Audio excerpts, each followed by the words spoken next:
ಕಾರ್ಚವೀರನ್ನು ಸಾಮಾನ್ಯರನ್ನು ತಿಳಿದುಕೊಂಡಿರುವೆಯಾ? ಈ ಮಾರ್ಗವನ್ನು ಸಾಮಾನ್ಯವಾದ ಮಾತೆ ದತ್ತಾತ್ರೇಯವರ ಪ್ರಸಾದದಿಂದ ಜನಿಸಿದಂಥವನು ಕಾರ್ಚವೀರ ಅರ್ಜುನನು. ಈ ಭಾರ್ಗವ ರಾಮನ ಅರಿಸಟ್ ವರ್ಗಗಳನ್ನು ದೂರ ಮಾಡಿದವನ ಮಾತು.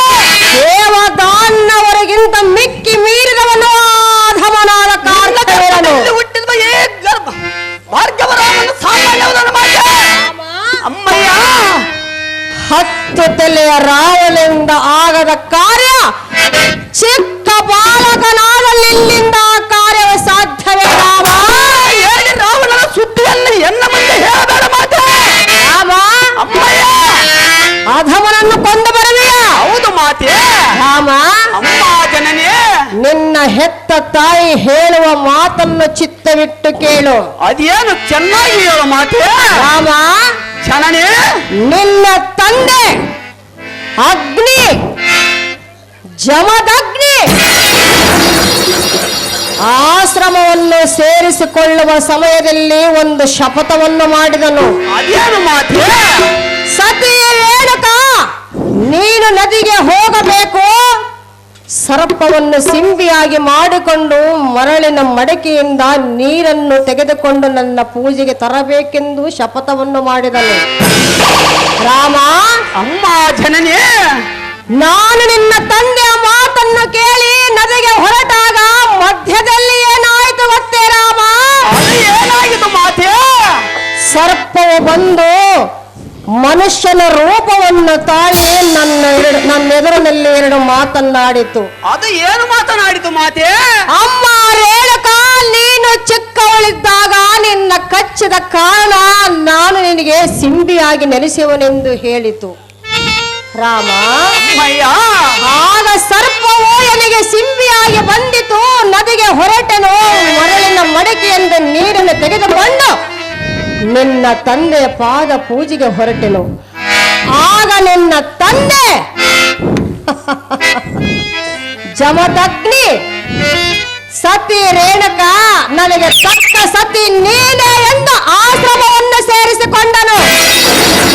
ರಾಮ, ಅಮ್ಮಯ್ಯ, ನಮ್ಮಂಥವರ ಗರ್ಭದಲ್ಲಿ ಹುಟ್ಟಿದ ನಿನ್ನಂಥವರಿಗೆ ನೇಮವನ್ನು ಕೊಡಲು ಸಾಧ್ಯವೇ?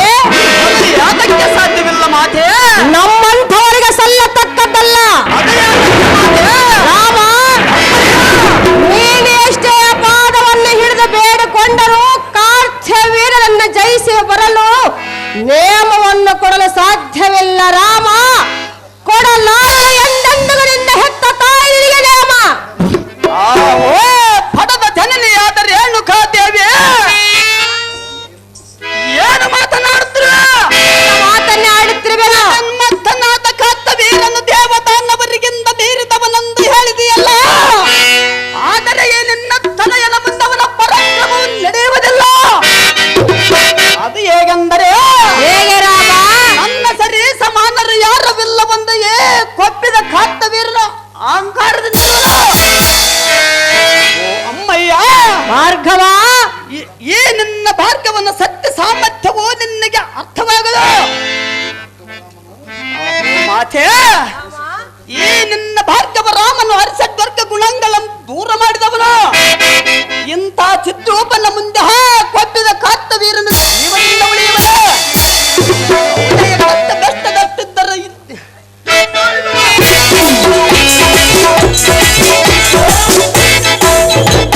ಅಹೋ ಅಮ್ಮಯ್ಯ, ನಿನ್ನ ಅಭಿಷ್ಟದಂತೆ ನನ್ನನ್ನು ಒಲಿಯುವುದಕ್ಕೆ ಅಹೋ ಅಮ್ಮಯ್ಯ, ಸೌದೆಯ ಕಷ್ಟ ಬೆಟ್ಟದಷ್ಟಿದ್ದರೂ ಒಂದು ಕಿಡಿ ಅಗ್ನಿಗೆ ಸುಟ್ಟು ಭಸ್ಮವಾಗದಿರುವುದೇ.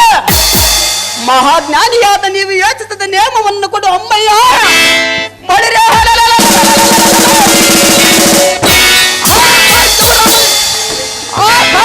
ಸೇರಿಸಿ ಬರುವೆ ಯಮನಾಲ.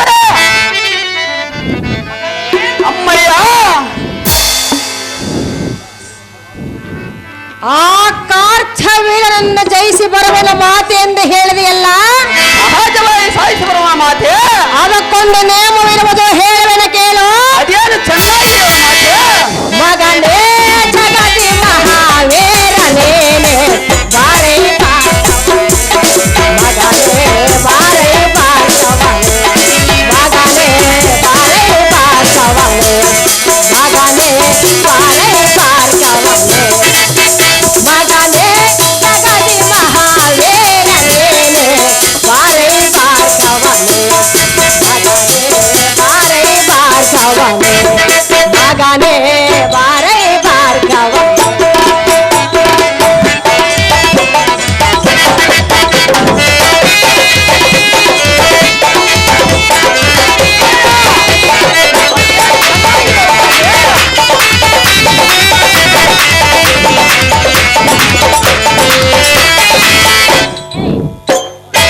ಕಾರ್ಥವೇನನ ಕದನದಿ ಜಯಿಸಲು ಆಜ್ಞೆಯ ಕೇಳುವೆಯ ರಾಮ ಆಜ್ಞೆಯ ಕೇಳುವೆಯ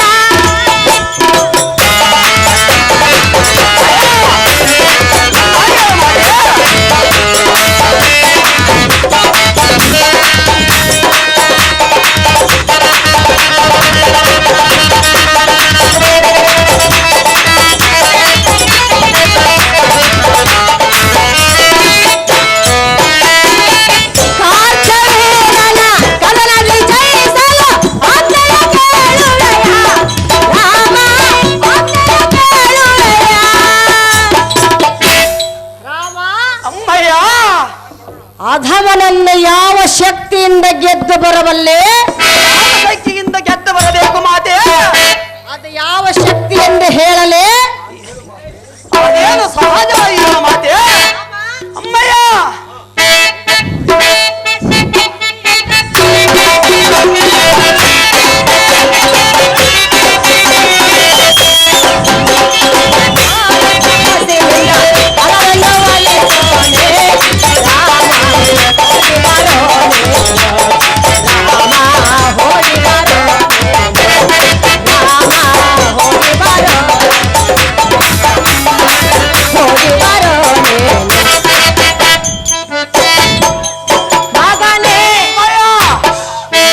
ಭಾರ್ಗವನೇ ರಾಮ ಅಮ್ಮಯ್ಯ ಮಗನೇ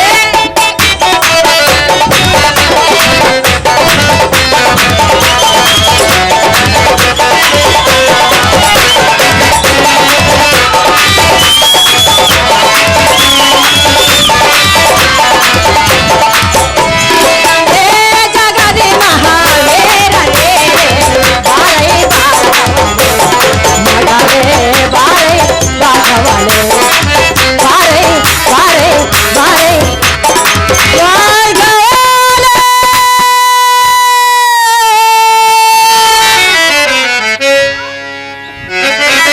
ರಾಮ ಅಮ್ಮಯ್ಯ ಕದಲದೋಳು ಕಾರ್ಥವೀರನನ್ನು ಜಯಿಸಿ ಬರುವೆನೆಂದು ಹೇಳಿದೆಯಲ್ಲ ಹೌದು ಮಾತೆ. ರಾಮ ಅಮ್ಮಯ್ಯ ಬ್ರಹ್ಮ ಶಕ್ತಿಯಿಂದ ಘೋರ ತಪಸ್ಸಿನಿಂದ ಶಿವನನ್ನು ಒಲಿಸಿಕೊಂಡು ಪರಶುವನ್ನು ಪಡೆದು ಪರಶುರಾಮನಾಗಿ ಆ ಅಧಮನನ್ನು ಕೊಂದು ಬರಬೇಕು ಹಾ ರಾಮ. ಅಮ್ಮಯ್ಯ ಯುದ್ಧಕ್ಕೆ ಹೋದ ಮೇಲೆ ಯುದ್ಧದಲ್ಲಿ ಗೆಲ್ಲಬೇಕು ಒಂದು, ಇಲ್ಲವಾದರೆ ಅಲ್ಲೇ ಪ್ರಾಣ ತ್ಯಾಗವನ್ನು ಮಾಡಿಕೊಳ್ಳಬೇಕು ಒಂದು. ರಾಮ ಅಮ್ಮಯ್ಯ